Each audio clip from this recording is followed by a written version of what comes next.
incapacidad jurídica. En igualdad de condiciones. Se dice en igualdad de condiciones con los demás en todos los aspectos de su vida. Esto pues cambia totalmente el paradigma previsto en el Código Civil. Las personas con discapacidad tienen capacidad jurídica en igualdad de condiciones con las demás en todos los aspectos de la vida. En consecuencia, si hay una limitación, habrá que ver cómo se aplique el test de proporcionalidad para justificar racionalmente esa limitación. Algunos autores han dicho que el concepto de capacidad jurídica que establece el artículo 12 de la Convención es un concepto que presupone la capacidad de ser sujeto de derechos y a la vez la capacidad jurídica de obrar. Vale decir, capacidad de derecho y capacidad de obrar. Esto, por tanto, plantea una necesidad. La necesidad de, si asumimos que la Convención ya está en vigencia, si entendemos que la Convención es un tratado sobre derechos humanos que tiene jerarquía constitucional, hasta alguien podría decir que el Código Civil entra en contradicción con un tratado de jerarquía constitucional. Y eso tiene consecuencias. Eso tiene notables consecuencias. Unos podrían decir, la Convención ha derogado parte del Código Civil. Otros podrían decir, no lo ha derogado, salvemos al Código Civil, interpretemos el Código Civil a la luz de la Convención. Y la otra alternativa es decir, necesitamos adecuar el Código Civil y en consecuencia hay que reformarlo, que es parte del objeto de trabajo de esta comisión. Porque hay normas que probablemente tal como están redactadas y por el momento en que se redactaron respondrían a otro modelo que hoy es distinto. Porque en el Perú ha habido casos increíbles. Incluso ha tenido que haber un pronunciamiento del RENIEC para que una persona que no ha sido declarada interdicta pueda votar y pueda tener inscripción en el padrón electoral. Porque aquí se ha llegado a extremos.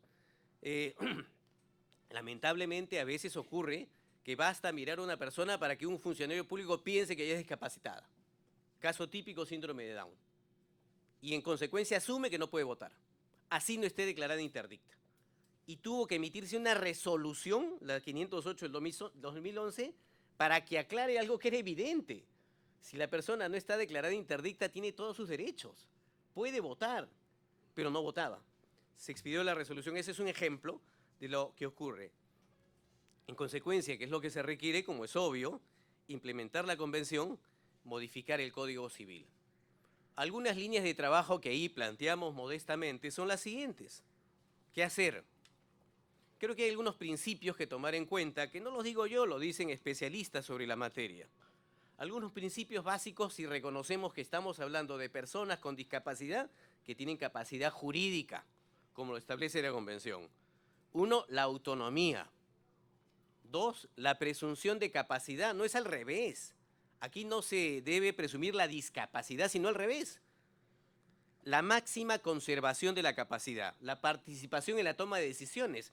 La ley actual habla de incluso la consulta. La protección con carácter subsidiario. La proporcionalidad cuando se trate de una restricción. Cuando se trata de llevar a cabo restricciones e intervenciones mínimas. Diseñar un modelo de apoyo. Medidas de apoyo, manteniendo el de representación por sustitución eventualmente, y esto es un tema en debate, para casos absolutamente indispensables siempre y cuando sean necesarios. La interdicción no puede ser regla jamás. Esos supuestos habría que pensar si se mantienen, se eliminan, pero en todo caso las restricciones tienen que ser absolutamente aplicadas en casos necesarios. Se plantea también la necesidad o el debate de ver si se modifica o se deroga el artículo 43.2 y el 44.2 del Código Civil, cuando dice que son incapaces los retardados mentales, incapaces relativos los retardados mentales, porque no todos los incapaces relativos como concibe el Código Civil son realmente incapaces. Y finalmente, entender que el internamiento no es la regla, ¿no?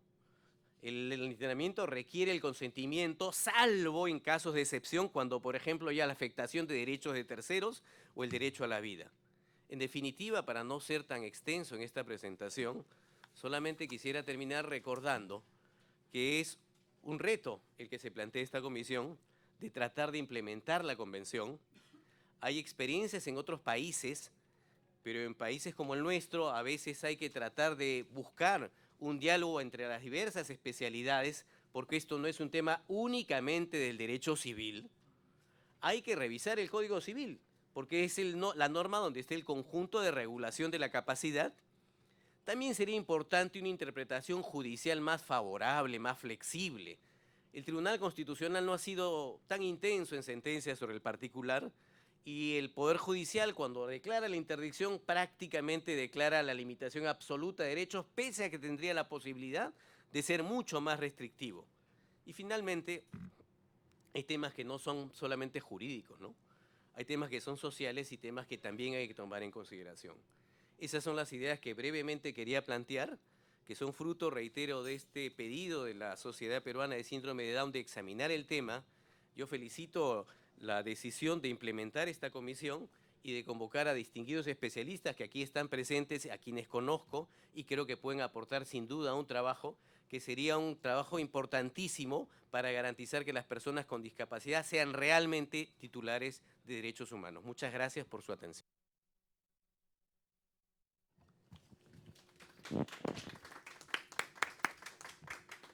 Bueno, agradecemos de esta brillante y resumida exposición, al cual incluso no es usual aplaudir, pero merece el aplauso al cual está siendo pasado en vivo por el canal en cable, ¿no? El canal del Congreso y otros que tiene.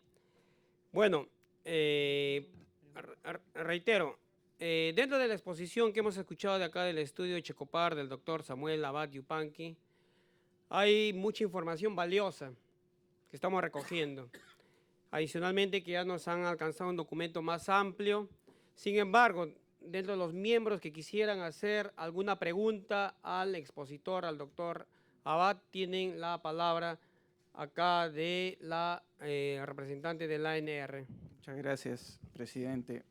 Bueno, felicitar al doctor Abad por su exposición, naturalmente, y más que hacerle una pregunta, manifestar ante los miembros de la comisión nuestro completo acuerdo, antes que como representantes de la ANR, como expertos en derecho civil, que ese ha sido en realidad el motivo por el que estamos aquí, formando parte de una comisión que tiene una altísima encomienda social, ¿no? Es verdaderamente un honor para, formar parte de este grupo de trabajo que tiene la misión de concretizar el carácter igualitario de las normas de derecho civil. Se olvida mucho entre nosotros que el derecho civil es ante todo igualitario. Entonces hablar de hacer lo necesario para que las personas con discapacidad se integren a las relaciones entre los particulares, que ese es el mundo del derecho civil. El mundo del derecho civil, ¿qué cosa es? El mundo de la convivencia, el mundo de las relaciones entre los particulares. Es, como decía, una altísima misión de la que estamos honrados. Y secundar lo que decía el doctor Abad en cuanto a los defectos del Código Civil, es una materia a la que dedicamos muchos años ya de investigación. Y es cierto, es un código el nuestro en el que parece ser que la regla sea la incapacidad y no la capacidad. Los códigos civiles del mundo hablan de la capacidad, no de la incapacidad. El mundo actual es uno en el que, lo comentaba con algunos al comenzar la reunión, es uno en el que Alemania e Italia, siendo los países que están a la cabeza del derecho romano, de esos 2000 años de los que se habla en nuestro plan de trabajo, se ha eliminado la interdicción. Ya no existe. Ha desaparecido. Entonces, sí, seguramente se tratará de querer alcanzar esa meta, ¿eh? Porque la tradición y la costumbre es que los peruanos pensamos que imitando el modelo accedemos a un nivel de desarrollo, incluso en este ámbito crucial. Pero de lo que se tratará es de evaluar la realidad con la que nos enfrentamos, en la que hay, creo que la más emotiva, ¿no?, de las diapositivas es esa última, ¿no?, de la presentación del doctor Abad, donde se habla de que no van a bastar los cambios normativos seguramente para lograr el objetivo. Pero esta es la sensación, y aquí cierro la intervención, que me queda también. El doctor Abad es constitucionalista, estudio el derecho civil. Ni la Constitución ni el Código Civil son documentos que se puedan modificar a cada momento. No son, son documentos que tradicionalmente, históricamente, aspiran a ser perpetuos.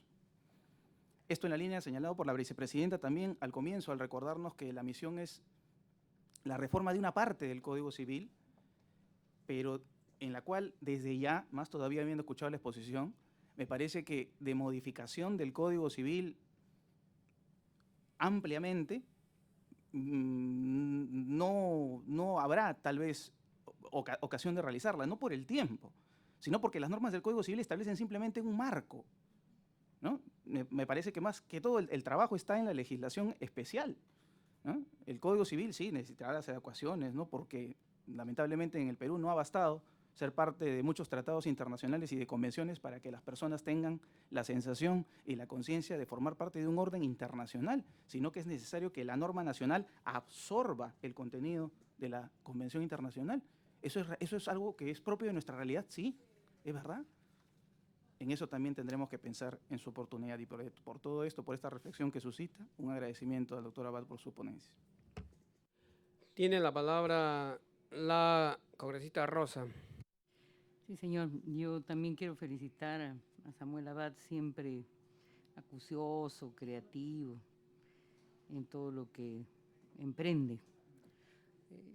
Yo tengo una lectura distinta, o sea, yo no siento, con todo afecto, ¿no?, por el representante de la ANR, y por eso empiezo por la disidencia, lo que hay que escarbar más. Yo no siento que el Código Civil, siendo tan arcano, debamos dejarlo así nomás porque implicaría algo así como corregir solo un brazo, ¿no? Y no todo el cuerpo. Porque la primera gran pregunta de la disertación esta tarde, por lo menos la que a mí me ha quedado clara, es si la codificación constitucional, es si la codificación civil es constitucional y si se ajusta a la convención. Y la respuesta parece ser que no. Y entonces lo que tenemos que hacer es adecuarla, pues, ¿no? Lo que ocurre es que el sesgo de la codificación civil es profundamente patrimonialista. Y entonces las instituciones como la tutela y la curatela están orientadas a eso, pues, a la prevención del patrimonio, ¿no?, del tutor y el curador, ¿no?, más que al tratamiento de la capacidad de goce y la de ejercicio. O sea, ¿por qué se limita la capacidad de goce y de ejercicio? Se limita porque hay que controlar la gestión del patrimonio. Más que, yo me atrevería a decir, y en eso sí, por eso la pregunta, doctora Abad, yo no estoy tan segura que el modelo del Código Civil sea un método como la perspectiva clínica del tratamiento de readaptación. Yo creo que es más antigua todavía. Yo creo que tiene un sello más positivista, ¿no? Porque la perspectiva del tratamiento de rehabilitación implica cierta progresividad, no implica un blanco y negro, pues, ¿no? Entonces aquí eres capaz o eres incapaz, ¿no es cierto? Hasta las propias ventanas que abre la codificación, que son los intervalos lúcidos, son incapacidad, aunque haya lucidez por intervalos, ¿no? Y entonces yo creo que es más anacrónico, es un modelo más casi oligárquico, para decirlo en términos y palabras del doctor Traseñín, ¿no? Es decir, un modelo tradicionalista, lo diré en palabras de Fernando de Traseñín, ¿no? Y entonces, por eso, yo quisiera preguntarle, doctor Abad, por ignorancia además, hay una referencia en los Power a un fallo de la Corte Interamericana en el caso Bamaca versus Guatemala, la sentencia de 25 de noviembre de 2000 y una sentencia del Tribunal Constitucional que, como bien usted ha dicho, no lo ha tratado a profundidad, pero algo lo habrá tratado. O sea, yo quisiera saber cuánto ha avanzado, o sea, nuestro Tribunal Constitucional y la Corte Interamericana en esta relación entre sujeto de derecho o medianía, una suerte de transición hacia el pleno uso de la capacidad de goce y de ejercicio, ¿no? Termino, a mí esta presentación me ratifica en la necesidad de seguirle dando vuelta al hueso antes de trazar líneas más gruesas de plan de trabajo. esta discordancia entre dispositivos constitucionales y codificación civil apunta a que dejemos el código. Yo creo que no, apunta a que lo modifiquemos, aunque reconozcamos con cierto pragmatismo, cierta progresividad, pero sin sacrificar ninguna adecuación real de igualación. Segundo lugar, ¿cómo está nuestro Tribunal Constitucional? Tercer lugar, tengo la impresión que el código apuesta pues a la institucionalización de la discapacidad. Sí, sin ser discapaces, a los menores que no se sujetan a los padres les abre la ventana de la institucionalización. A los incorregibles les plantea la posibilidad de la corrección moderada, de internamiento, ¿no? Y entonces, la última pregunta, son dos en realidad, el fallo de la Corte Interamericana, el del Tribunal Constitucional, y si conoce, doctor, esto de que la interdicción ha sido ya eliminada en otros países, que apunta con creatividad el doctor Leiser León, si conoce alguna experiencia sobre la materia. Gracias. Sí, muy bien. Yo les pediría que sean un poco breves, resuman las ideas que van a redondear. Tenemos pendiente ahí 4 pedidos más. Hay 3 de Alberto Vázquez, a la RENIEC, Registros Públicos, Poder Judicial, y uno de la congresista Rosa, para poder cumplir estos acuerdos y como acuerdo emitir los documentos respectivos a dichas instituciones. Breve, por favor, el miembro de Álamo. Gracias, señor presidente. Por su intermedio quiero rescatar una palabra, un concepto que trajo el doctor Abad. El doctor Abad habló de personalidad jurídica, que no es lo mismo que capacidad jurídica. Al incluir este término, personalidad jurídica, pedimos desde la sociedad civil, desde nosotros, que nuestra comisión trabaje bien. Le pedimos, doctor Abad, porque si hablamos, como usted lo ha dicho, personalidad jurídica, estamos hablando, tenemos que buscar a qué se llama personalidad. Ahí entra la autonomía, ¿no? Entonces, pedimos que en reuniones posteriores se vea esta diferencia, lo que es capacidad jurídica y esa nueva visión de la convención que justamente habla y toca la personalidad jurídica, es la humanización. Gracias, señor presidente. Le pedimos al doctor Abad que tome apuntes de las preguntas. También tenemos acá primero el representante del SODI, después del Poder Judicial y la Defensoría del Pueblo. Primero, muchas gracias al doctor Abad por la presentación. Hemos leído además con acuciosidad su informe que hizo para la Sociedad Peruana de Síndrome de Down, que es muy positivo. Yo tengo algunas dudas respecto de lo que se ha conversado, que creo que son los puntos centrales de lo que va a ser esta reforma. Primero, habría que recordar que la convención realmente supone un cambio paradigmático de lo que se plantea desde las legislaciones civiles y en particular aquellas con corte romanístico, que es asumir una diferencia entre lo que es gozar de capacidad jurídica, que incluye la capacidad de ejercicio, y tener capacidad para tomar determinadas decisiones. Es decir, el derecho a tener capacidad jurídica es independiente de tu aptitud de tomar determinadas decisiones. Por tanto, corren caminos distintos. ¿Qué pasa si uno podría discutir, bueno, esta persona está tomando decisiones equivocadas todo el tiempo o no puede tomar decisiones por sí mismo?